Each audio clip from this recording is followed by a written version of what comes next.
দেখো, আজকে তোমাদের সাথে আমি আলোচনা করতে চলেছি টেট এবং সিটেটের একটি গুরুত্বপূর্ণ টপিক। আমাদের টপিকটার ইভিএসের একটা টপিক।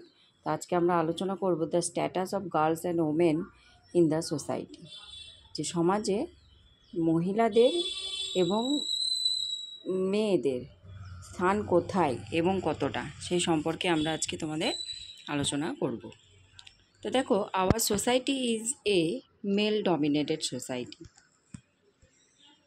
মেল ডমিনেটেড বলতে যে পুরুষতান্ত্রিক সমাজ ব্যবস্থা, সেইটিকেই ইঙ্গিত করছে।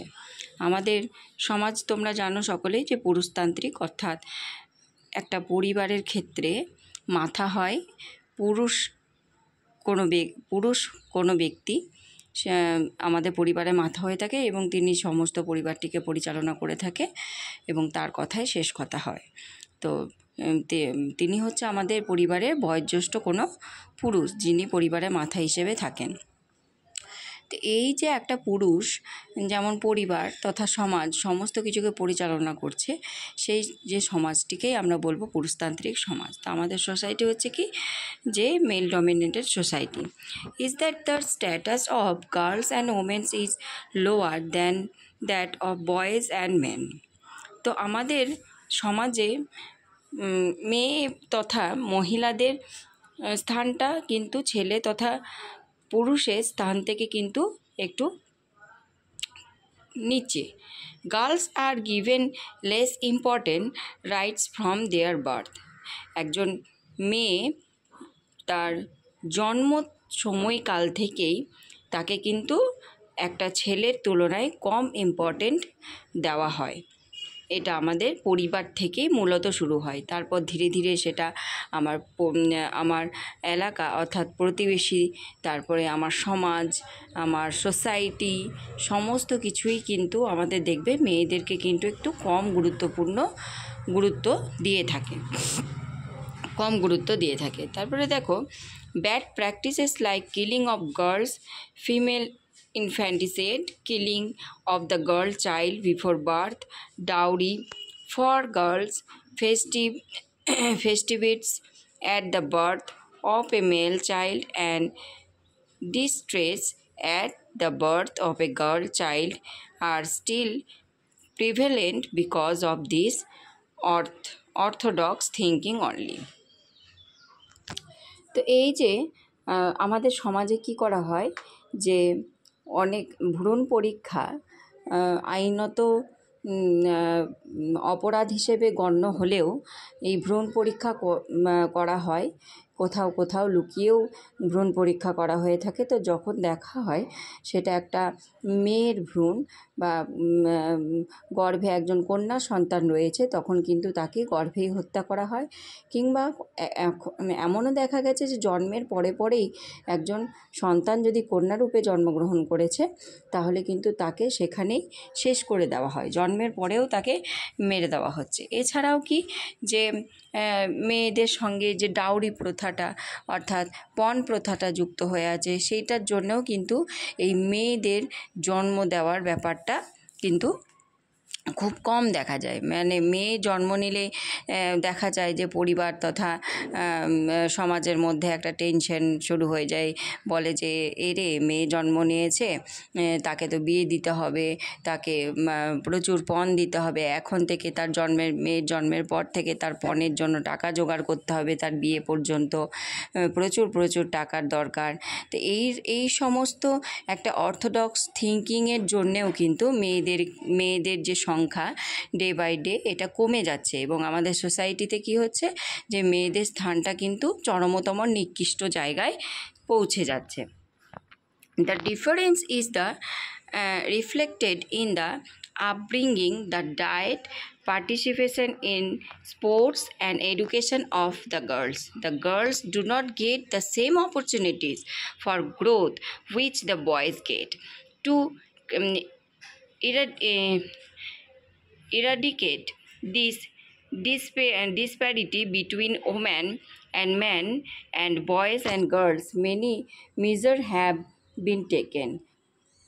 তো কি দেখো মানে অগ্রগতির ক্ষেত্রে ছেলে মেয়ের সমান অধিকার আছে বলা হলেও কিন্তু মেয়েদেরকে ছোট থেকে যেভাবে বড় করা হয়, ছেলেদেরকে যেভাবে বড় করা হয় মেয়েদের কিন্তু সেইভাবে বড় করা হয় না। অর্থাৎ তার নারিশমেন্টটা ভালোভাবে দেখা হয় না, তার তার ফিজিক্যালি স্ট্রংনেসটা ভালোভাবে দেখা হয় না, তাকে তার ফুড হ্যাবিটটা ভালোভাবে দেখা হয় না। হ্যাঁ, একটা ছেলে যেরকমভাবে দেখা হয় সেইভাবে দেখা হয় না। তো এইগুলো হচ্ছে কি যে ছেলে এবং মেয়েদের মধ্যে একটা পার্থক্য সৃষ্টি করে দিচ্ছে, ঠিক আছে? তো এইগুলো কিন্তু ধীরে ধীরে একটা মেজর প্রবলেমে দাঁড়িয়ে যাচ্ছে।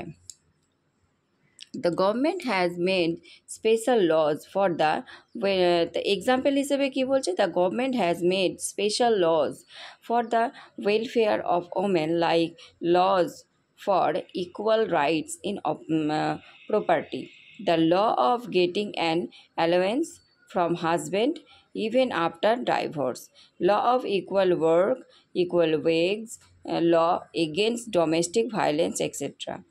তো দেখো, এই যে ইকুয়ালিটির ব্যাপারটা, যেটা আমরা বললাম যে সমতা সুযোগ দেওয়া হচ্ছে আইনত দিক থেকে, কিন্তু তারপরেও তাদের মধ্যে মানে এই যে ছোট থেকে বড় করে তোলা, তাকে মানে যেটা আমরা এক কথায় বলি মানুষ করে তোলা, মানুষ করার কিন্তু খামতি থেকেই যায়। একটা মেয়েকে এবং একটা ছেলেকে মানুষ করার যে পদ্ধতি, মানুষ করার সময় যে সমস্ত জিনিসগুলো দেখার ব্যাপার থাকে সেগুলো কিন্তু ডিসক্রিমিনেট করা হয়। দুটো জেন্ডারের মধ্যে কিন্তু বায়াসনেস চলে আসে, সেটা বাড়ির থেকেও আসে, সমাজের থেকেও আসে, আদার্স সমস্ত জায়গার থেকেই আসে। তো ল কি বলছে? ল বলছে যে গভর্নমেন্ট ল বলছে যে একটা স্পেশাল লয়ের মাধ্যমে বলা হয়েছে যে ছেলে এবং মেয়ে দুজনেই ইকুয়াল রাইটস আছে, সমান অধিকার আছে সম্পত্তির প্রতি। হ্যাঁ, the law of getting an allowance from husband even after ডাইভোর্সের পরেও কিন্তু তার সম্পত্তির সমান সমান ভাগ সে পাবে। ল অফ ইকুয়াল ওয়ার্ক, সমান সমান সে কাজ করতে পারবে।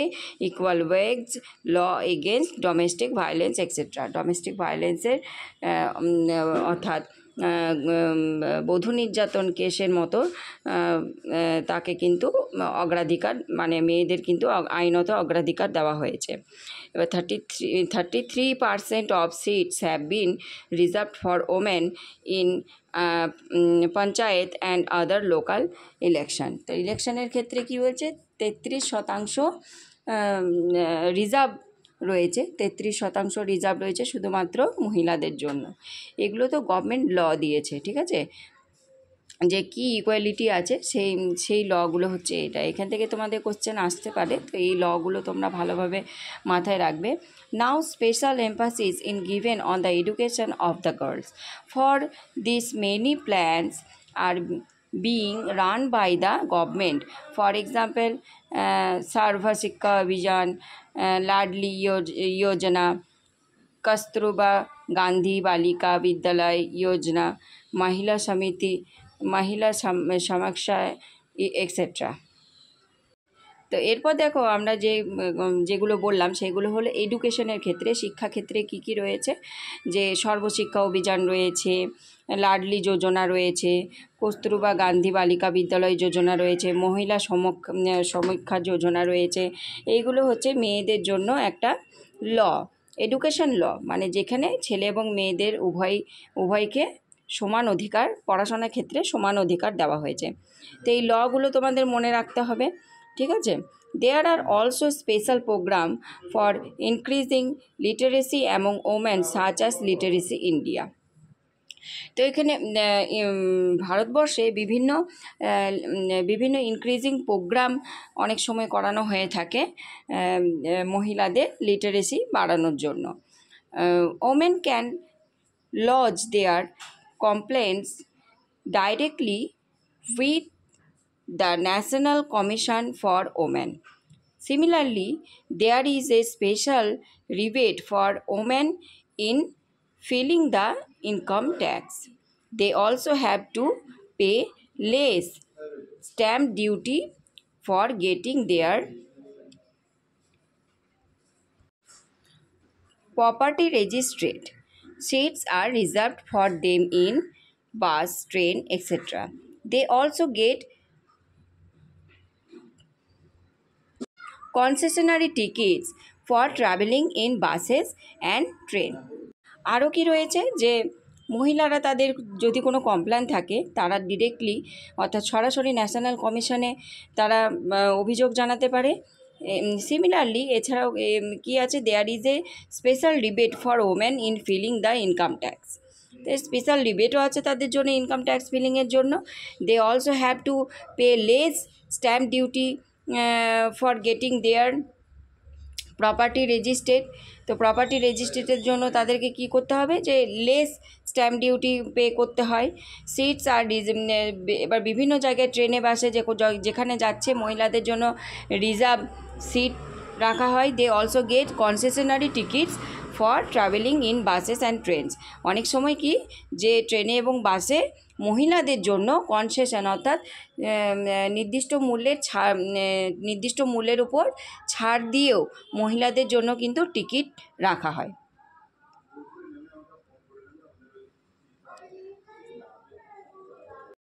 এরপর দেখো যে টপিকটা হচ্ছে যে measure for rising status of women in the society. সমাজে যে মহিলাদের অধিকার বা অধিকার পরিমাপ কতটা বেড়েছে সেই হিসেবে আমরা এবার সেই টপিকটা আলোচনা করব। The status of women has Ryzen because of the above mention facilities. ওপরে আমরা যে ফ্যাসিলিটিসগুলো দেখলাম এই ফ্যাসিলিটিসের জন্য সমাজে মহিলাদের স্থান কিন্তু কিছুটা হলেও উঁচুতে উঠেছে। Many of them have taken up jobs such as Anganwadi workers, teachers, nurse, doctor, engineers, etc. তো এইসবের জন্য তারা কি পেয়েছে, যে তাদের স্থানটা যখন উঁচু হলো, মানে এডুকেশনের দিক থেকে তাদেরকে ইকুয়ালিটি দেওয়া হলো। তারপরে ধরো বিভিন্ন দিক থেকে মানে কোন কোন লতে তারা কি পেয়েছে আমরা দেখলাম আগে।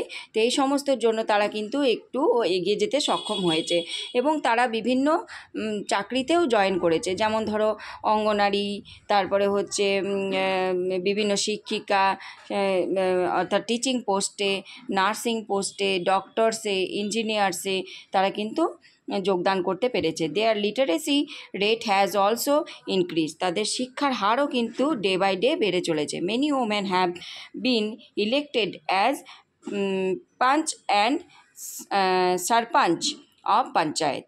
তো পঞ্চায়েতের অনেকে কিন্তু প্রধান এবং উপপ্রধানও হিসেবে যোগদান করছে। However, while many women have made good progress, there is a large number of women who are still very backward and deprived, such as. তো যদিও কিছু অংশ এগিয়ে গেছে, তবুও অনেক বেশি মহিলারা এখনও কিন্তু পিছিয়ে রয়েছে। যেমন ধরো many women are still deprive of their right to property. এখনও অনেক মহিলা রয়েছে যারা কি আইন অর্থাৎ ল, তাদেরকে প্রপার্টির যে লটা তাদের সম্পর্কে রয়েছে তারা কিন্তু সেটা মানে আইনত থাকলেও তারা কিন্তু পাচ্ছে না, তারা কিন্তু ঠিকঠাকভাবে প্রপার্টির ভাগ এখনও পাচ্ছে না। They are exploited, they also face domestic violence. তারা কিন্তু এখনও পর্যন্ত বিভিন্ন নির্যাতনের শিকার হচ্ছে। They are discriminate against and not treated at par with boys in their upbringing. তাদের এখনও পর্যন্ত কিন্তু আমাদের সমাজে একজন ছেলে একজন মেয়ের মধ্যে কিন্তু ডিসক্রিমিনেট থেকেই গেছে, জেন্ডার বায়াসনেস কিন্তু এখনও পর্যন্ত রয়েছে। The dowry system is still prevalent, killing of girls, female foeticide and infanticide has not yet stop despite several attempts.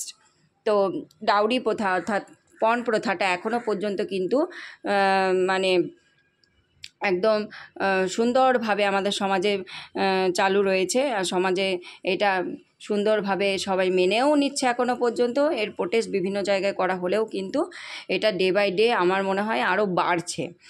তারপরে দেখো যে বিভিন্ন যে আমরা আগে পড়লাম যে ভ্রূণাবস্থায় বা জন্মের পরে সেটা শুধুমাত্র কন্যা অর্থাৎ মেয়ে দেখেই কিন্তু তাদেরকে যে মারা হতো পূর্বে, এখনও পর্যন্ত এই জিনিসটা আমরা বন্ধ করে উঠতে পারিনি। Special laws have been made for the welfare of the women, however these are not being allowed properly. তো স্পেশাল ল ওমেনদের জন্য, মহিলাদের জন্য থাকলেও তারা কিন্তু ঠিকঠাকভাবে এখনও পর্যন্ত সেই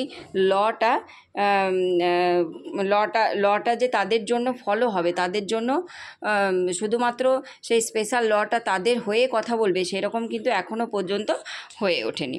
তো এই হচ্ছে সমাজে আমাদের মহিলাদের তথা মেয়েদের স্থান। এই স্থান ডে বাই ডে কিন্তু আমার যতদূর সম্ভব যে যেখানে কোনো মহিলা আকাশে উড়ছে, আবার কোনো মহিলা দেখবে যে ঘরের কোনায় অত্যাচারিত হচ্ছে। তো এইটা একমাত্র আমার যে মনে হয় যে এটা একমাত্র বন্ধ হতে পারে যে মহিলা সমাজকে আরও বেশি শিক্ষিত করতে হবে, তাদেরকে আরও বেশি শিক্ষার আলোতে আনতে হবে, তবেই তারা কিনা নিজেদের হয়ে লড়তে পারবে। তো চলো আজকে আলোচনা এইটুকুই। তো তোমাদের কারো কোনো প্রশ্ন থাকলে জানাবে।